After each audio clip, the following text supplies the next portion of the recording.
And here we are again, picking up from the question we left off with. It should be that if you have an identity, then every time you try any value, it will work. It's going to be A. The converse is not true, because yeah, it might work for everything we try, but maybe there's something we haven't, so it's not guaranteed to be an identity. Of course, even if something's not an identity, doesn't mean it never works. Maybe there's something for which it will work. And lastly, well, 6 equals 0 is not an identity, so D is not guaranteed either. Now what I want us to do in this video is start to refine and hone and introduce the varying techniques we use to find that something is in fact an identity. And again, just plugging in values is not how we're going to go about doing that. So the first thing I want you to hold on to is that whatever you choose to do, whatever technique we go over here, or whatever technique you feel will work for you best, you have to make sure that whatever you do, it is reversible. Or in other words, whatever you do in turning the left-hand side into the right-hand side, right, turning one expression into the other, you have to be able to do in reverse to turn the right-hand side into the left. Or in other words, to take whatever side you didn't start with and then turn it into the side you did start with. So some things right away you cannot do, period. You cannot square both sides and still have anything remotely like what you started with. Reason being, if you squared both sides of the equation negative x equals x, yeah, you get an identity then, right? X squared does equal x squared. That's okay. But negative x equals x is nowhere near an identity, right? In fact, this is true only when x equals 0. It's not true anywhere else. So sure, squaring both sides, while that's a thing you can do algebraically, it's not necessarily a thing you're going to want to do to show that something's an identity. Of course, also, you don't want to multiply both sides by 0, because, well, the reverse of that would be dividing by 0, and that's not really going to help us either. In short, what you want to do is take one side and never ever change its value, just manipulate it to get the other side. One expression at a time. So, just some tips then. One thing I want us to look at would be whatever side is more complicated, start with that expression and turn it into the simpler expression. So if I want to show that cotangent over cosecant of x is equal to cosine of x, I technically could start with cosine of x and manipulate that to somehow end up with cotangent over cosecant. It could be done, but it's not going to be as straightforward. The methodology is going to be a little more complicated than if we just started with the more complicated side and simplified down. Because if we started with the left-hand side, wrote everything as sines and cosines, we would simply and very straightforwardly just follow our nose and end up with cosine x. So in never changing the value, just rewriting everything in sines and cosines, we turned one side into the other. Therefore, this is an identity. It's always true. And again, before you get your pitchforks out, it's always true whenever this thing over here is defined, right? Cotangent over cosecant can sometimes be undefined. Cosine is always defined. So this is truly only true whenever everything is defined. But that said, though, it's still an identity. So that's one strategy you might want to hold on to. Whatever side you pick, make sure it's the more complicated side. That's where you've got more things that you can sink your teeth into, more things you can break up and break down. Another thing you might want to look at is what we did also in the last slide, write things as sines and cosines. See what you get from there. So if I want to turn cotangent plus tangent of x into secant x times cosecant of x, I hopefully should be able to, right? I'm showing that's an identity. And I'm going to choose the left-hand side. That one's going to be a little more complicated.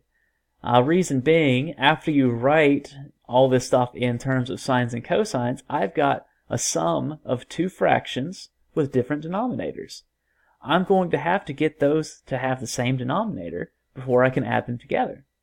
And the lowest common denominator between this first fraction and the second one, first having denominator sine, second having denominator cosine, is the product sine times cosine.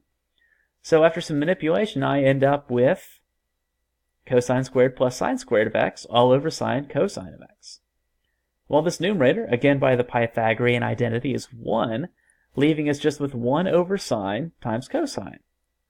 Well, 1 over sine is cosecant, 1 over cosine is secant, so I'm looking at secant x cosecant x, the right-hand side. So this process is how you would go about showing that the equation is in fact always true. The equation is always an identity. Is that the only way to go about it? No.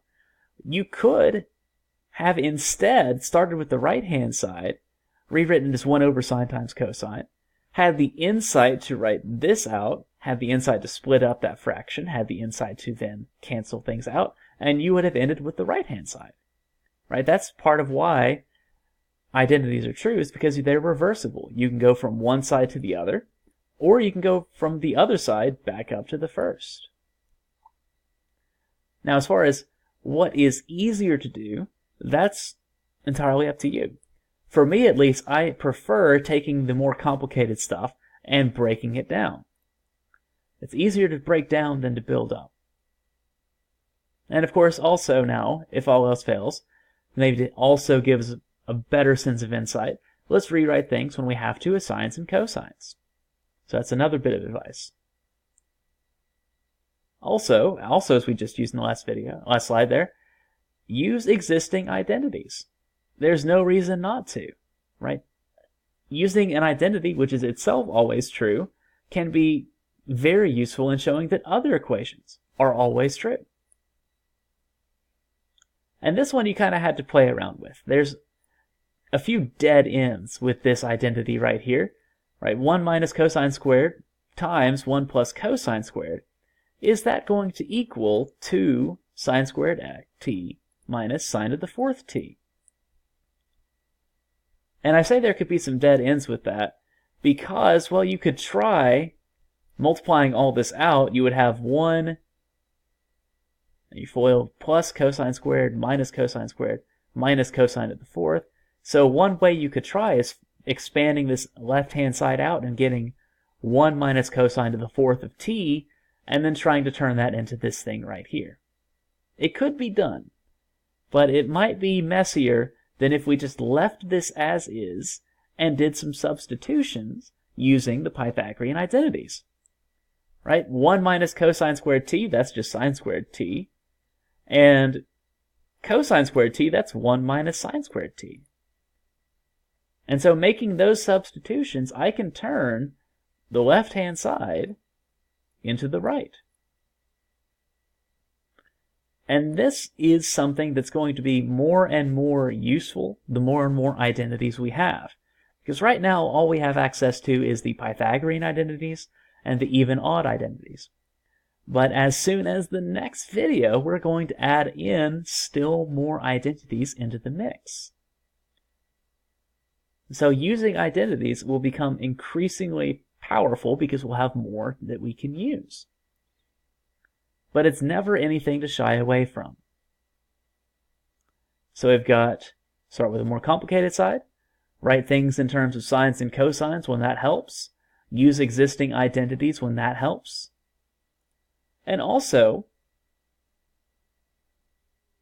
we can do what we might say fancily as multiplying by 1 or adding by 0. They also have their uses. One way to go about this stuff is whenever you have some fraction and you need to manipulate that to look like another fraction, you can do what we've done here. We can multiply top and bottom by the same thing, essentially multiplying by 1. So to show that negative cotangent of theta minus cosecant squared of theta equals this fraction here, yes, you could write cotangent as cosine theta over sine theta. You can write cosecant squared as 1 over sine squared theta, and you can combine all that and see if it reduces down to this fraction here. Or, for illustrative purposes, we could start with this fraction here, multiply by, well, not quite the conjugate, but something similar, right? Multiply by cosine of theta plus 1, thereby producing cosine squared theta minus 1, which, again, is negative sine squared theta. I split up my two fractions, and I end up exactly with the left-hand side. So there's more than one way to go about showing identities are true. And if you want to check and see if you could go with the left-hand side into the right, take a minute and do that. It's definitely worth looking into. Because very soon here, you will be showing identities in class and out of class. And that's just about all the advice we have, I think. There's just one last comment I want to leave you with, and that is, as I mentioned earlier, that's not the new bit, right? There's more than one way to do it. Some methods might have dead ends, but if you run into a dead end, do not throw your hands up and despair. Right? Running into a dead end just means you have exhausted one avenue, but there's plenty others left to try. Also, if you run into a dead end, don't just throw away everything you've done so far. Because let's say you work down one expression into another, and you can't go any further than that. So you start with maybe the right-hand side. And if you work that down into the same expression you ended up with from the left, well, you're done. You don't have to keep going. You've started from the left to some middle expression. You started from the right to some middle expression. So by the transitive property, you're done. So that's just one more thing to hold on to. I believe that this should never have to happen, but if you do take a wrong turn, it can help you in salvaging what you've done so far. So do hold on to that as well. So that's it. Those are our ideas on how to show things are identities. Hold on to these. Look over the few problems I have you prepare for our next class, and let me know what issues you're having. I will see you then. Have a good one.